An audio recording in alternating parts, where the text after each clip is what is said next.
Olá, sejam bem-vindos a esse canal, eu sou a Lucy Diamond e hoje eu vou fazer a análise do quarto episódio da série Loki. Gente, que episódio foi esse? Pra mim, foi simplesmente sensacional e um dos melhores episódios que a gente já teve até agora da fase 4 da Marvel, na minha opinião. Esse episódio teve ação, teve romance, teve um monte de coisa que pra mim faltou um pouquinho em Falcão e Soldado Invernal. Eu sei que a proposta das séries são completamente diferentes, cada uma conta uma história diferente, mas eu tenho que confessar pra vocês que eu tô gostando muito mais da série do Loki do que de Falcão. Eu gostei da série do Falcão, mas do Loki tá muito legal, inclusive me deixa com um pouquinho de saudades da WandaVision, na verdade, né? Porque essa série, por mais que ela esteja contando uma coisa diferente, uma história diferente, eu sinto ainda umas vibes de WandaVision. Não sei se vocês também sentem. Você sente? Comenta aqui embaixo. Bom, então vamos fazer uma análise completa e eu vou explicar pra vocês o final, o que significa aquela cena pós-crédito e também uma teoria que eu tenho que eu acho que ela é bastante interessante. Uma não, né? Eu tenho 3 teorias pra contar pra vocês. Então, bora pro vídeo logo depois da vinheta.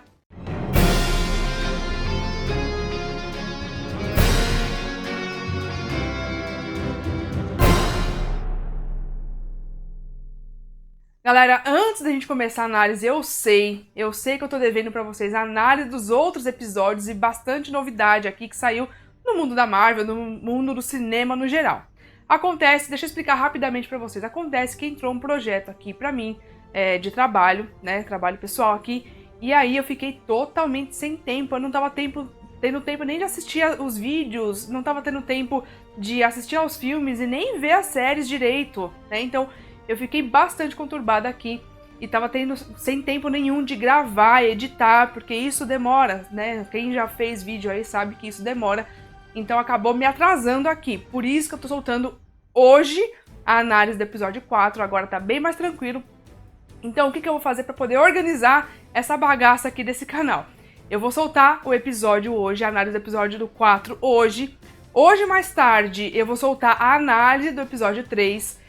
Amanhã eu vou soltar a análise do episódio 1 e 2, um compilado, beleza? E aí, a partir da semana que vem, vai estar tudo organizado e eu vou conseguir trazer pra vocês as análises como a gente estava fazendo antes, né? Como a gente sempre fez desde o início desse canal, beleza? Bom, dado o aviso, agora vamos pra análise de fato. Bom, o episódio ele começa em Asgard e a gente vê uma garotinha brincando ali no palácio. E é nesse momento que eu já sabia que eles iam contar a história da Sylvie quando ela era criança. E a gente também vê a Ravonna, a atual juíza, ainda como Minuteman, ainda como um agente do TVA, indo aprender essa criança. E essa criança estava bem confusa, porque ela não sabia por que ela estava sendo presa, por que ela estava sendo levada para um lugar esquisito. E isso deixa tudo muito mais confuso para a criança, deixa a criança muito mais amedrontada, porque ela está sendo levada por estranhos para algum lugar muito mais estranho ainda, sem saber o porquê. Enfim, então a pequena Loki, a pequena Sylvie, acaba roubando o tablet da Ravonna e ó, dá no pé. E isso explica pra gente por que ela lembra muito pouco da sua mãe e também o porquê que a maior das respostas dela, por que ela sempre responde aos atos, às ações com violência, porque ela não teve ninguém para guiar ela teve que basicamente se criar sozinha, e pior, né, ela tinha que se esconder em eventos apocalípticos, então tudo que ela vinha era destruição o tempo todo, toda hora é uma destruição, toda hora ela tinha que lutar com alguém, então por isso que ela é uma pessoa mais fechada, mas com o Loki, a variante 1130, ela acabou se abrindo um pouquinho ali e acabou rolando um romance ali, né? Que por mais que seja esquisito, eu já vou explicar pra você, vou comentar mais sobre esse fato daqui a pouco. Isso também explica porque que a Sylvie tá passando a sua vida inteira buscando uma forma de dar o troco no TVA, porque eles arrancaram ela da família dela enquanto ela ainda era criança. Depois, então, a gente vê a juíza Ravonna, que não é mais uma Minuteman, agora sim a juíza do rolê todo ali, ela acaba entrando na câmara de onde estão os 3 guardiões. Até então, a gente tava meio na dúvida, né? Será que esses guardiões existem? E aí eles acabaram mostrando pra ele que eles existem. Quer dizer, existem mais ou menos, né? Eu já vou explicar mais sobre isso daí também. E aí fica na dúvida, quem é que tá por trás de verdade do TVA? Quem é que tá por trás de verdade da linha sagrada principal aí? da templo sagrado principal, enfim, tá uma coisa meio esquisita. Mas o que eu quero falar aqui é, a Ravonna, ela acaba entrando na sala deles e ela tá com uma carinha meio que de medo, assim, né, porque ela não sabe o que vai acontecer. Mas não porque a Sylvie acabou chegando ali no TVA e quase ferrou o rolê todo ali.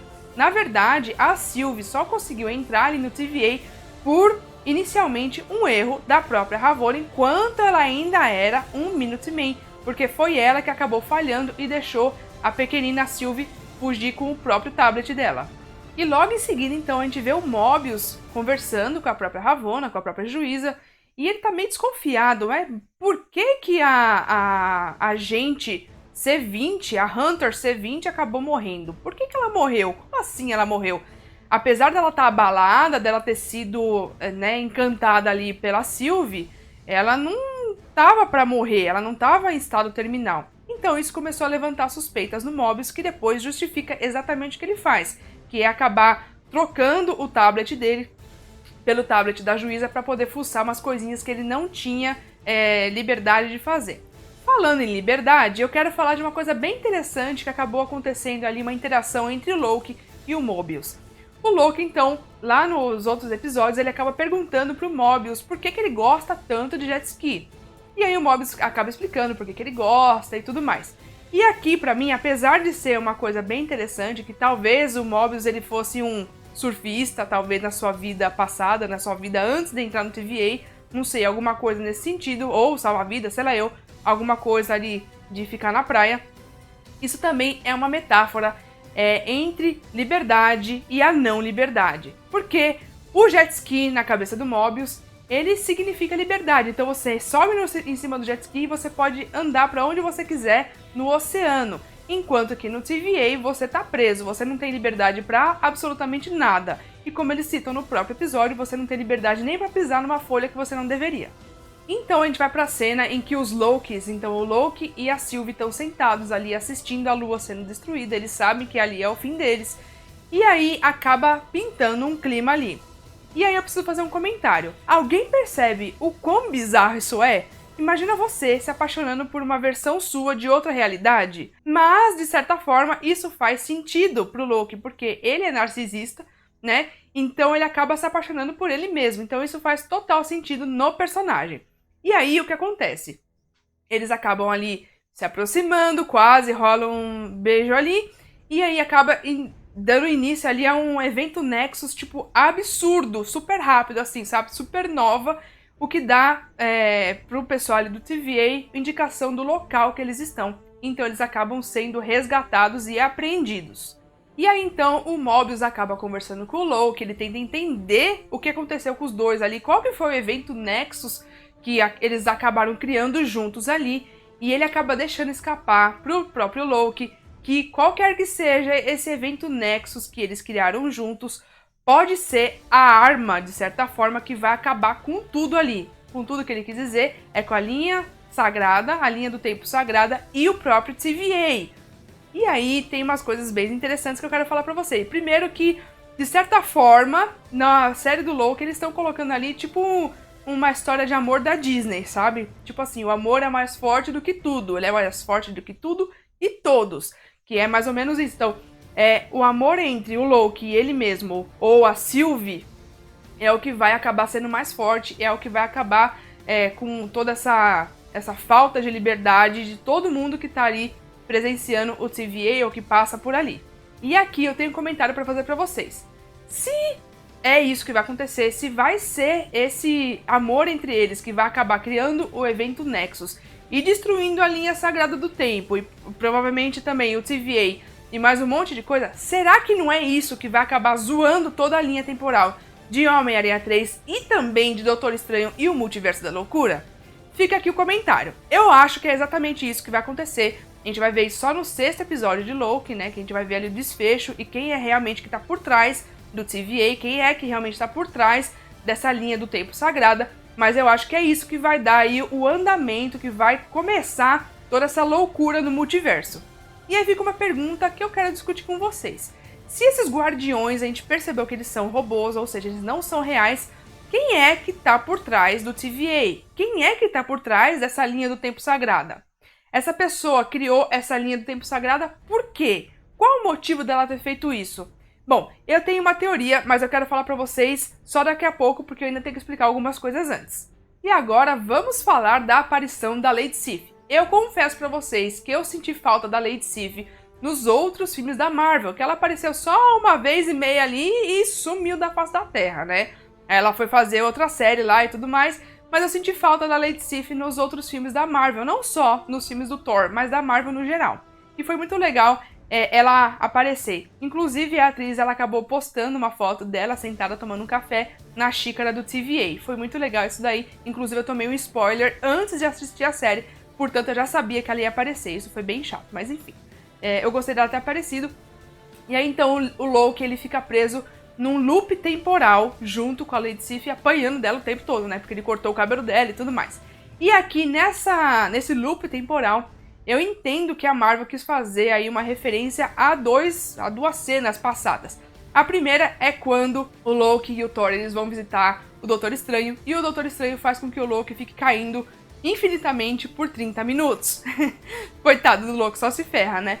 E a segunda referência que eu entendo que a Marvel quis colocar aqui é quando, lá em Guerra Infinita, o Doutor Estranho ele analisou mais de 16 milhões de possibilidades ali de derrotar o Thanos. E aí então ele acabou entrando no loop temporal também, de certa forma, usando a Joia do Tempo. Bom, então aqui foram essas duas referências que eu acabei encontrando nessa cena aí. Dormammu, I've come to bargain. E a Lady Sif, então, ela acaba repetindo pra ele várias e várias vezes que ele tá sozinho e que ele vai ficar sozinho pra sempre. Só que o fato dele ter encontrado a Sylvie, ele ter se conectado com ela de forma amorosa, inclusive, dele ter gostado dela, tá, né, apaixonado por ela ali, ele já sabe que ele não está sozinho pra sempre e que ele tem pelo menos a Sylvie pra poder se apoiar. Ele tem a Sylvie pra conseguir ali viver a vida dele de alguma outra forma, enfim, tentar voltar ao normal de alguma forma. E aí na cena pós-créditos, rapaz, ele descobre que ele não tá sozinho mesmo, que tem mais 4 Lokis ali pra ele poder fazer algum tipo de conexão, pra ele poder se juntar, enfim, eu já vou comentar mais sobre eles daqui a pouco. E o que é interessante da gente prestar atenção aqui é que o TVA, a vida do TVA é basicamente caçar essas pessoas aí que criam eventos Nexus e tudo mais. Mas eles especialmente vão atrás dos Lokis, e a pergunta que fica é, por quê? Será que o Loki é o único ser ali capaz de desvendar o que está acontecendo e que sempre acaba estragando as ideias e os ideais desse ser que está por trás do TVA? Será que o Loki é a pedra no sapato dessa pessoa ou desse ser? Fica a pergunta aí. Inclusive, pode ser que a Sylvie, quando criança, ela não tenha criado nenhum evento Nexus. Ela basicamente foi mandada ali pro TVA porque ele queria, esse ser aí que queria evitar os Lokis, pode ter enviado os Minutemen pra caçar ela enquanto ela ainda era criança, para que ela não pudesse crescer e aí sim acabando com a ideia dele, acabando com os ideais dele, ou enfim, com os objetivos dele. Pode ser que seja isso, pode ser que a pequena Sylvie não tenha tido feito nada enquanto criança. Talvez quando ela fosse adulta, mas quando criança não. E isso pode mostrar pra gente que esse ser que tá por trás aí do TVA, ele vem do futuro, ou que ele consegue transitar entre os tempos e também entre as linhas temporais. E agora eu vou falar desses 4 outros Lokis que apareceram, mas antes de eu falar sobre eles, já pense em se inscrever se você ainda não é inscrito no canal, para você receber novidade toda vez que eu soltar um vídeo aqui falando do cinema, da Marvel e de várias e várias teorias e vazamentos, beleza?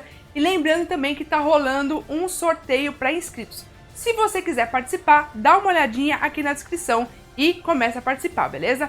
Bom, então agora vamos falar desses outros Lokis. São 4 que apareceram e você pode estar pensando, eu só vi 3. Não, são 4, porque um que tá no colo do garotinho do Kid Loki é um crocodilo Loki, tá bom? Então vamos falar um pouquinho sobre eles.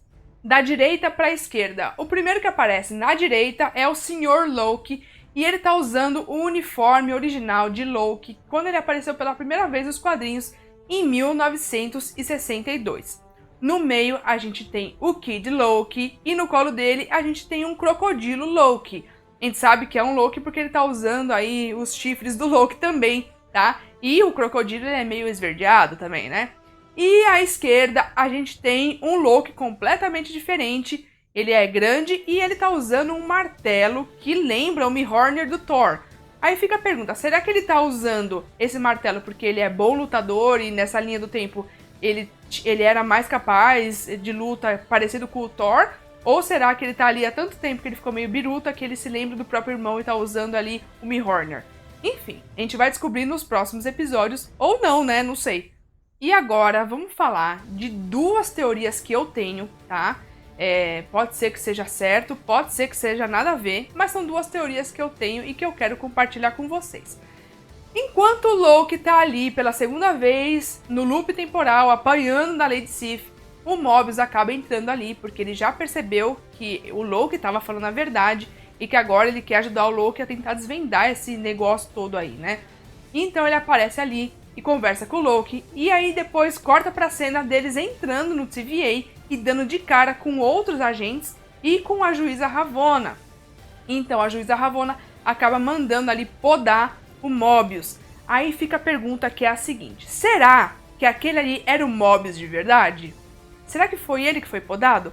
Ou será que o Mobius, ainda com o tablet ou com outro tablet, ele conseguiu se salvar e ir para outra linha do tempo, ou ir para outra era, ou se esconder em algum evento apocalíptico, sei lá. E aquele Mobius que a gente viu era o próprio Loki fazendo uma ilusão. Será que era isso? Será que eles fizeram um plano juntos para conseguir desvendar o que está acontecendo ali? Essa é uma teoria. E já a minha segunda teoria é a seguinte. A gente viu na cena pós-créditos que o Loki ele acaba dando de cara com outros Lokis. E aquele lugar é sim aquela Nova York destruída que a gente acabou vendo em vários e vários trailers. Agora fica a pergunta, aquela Nova York ela tá destruída por quê? Será que essa aqui é a linha do tempo que não tem mais vida? Será que essa linha do tempo aqui é a linha do tempo do ser que tá por trás aí do TVA? E acabou fazendo alguma caca, fazendo algum tipo de experimento e acabou destruindo essa realidade paralela? E aí é pra lá que ele tá mandando os Lokis, porque lá eles não conseguem sair, não tem o que fazer, ficam ali entediados. Será que é isso? Enfim, comenta aqui embaixo a sua opinião. Lembrando então que mais tarde eu trago a análise do episódio 3 e amanhã a análise do episódio 1 e 2, beleza? Então é isso, muito obrigada por ter ficado comigo, estava com saudades de vocês, um beijo e até o próximo vídeo, tchau!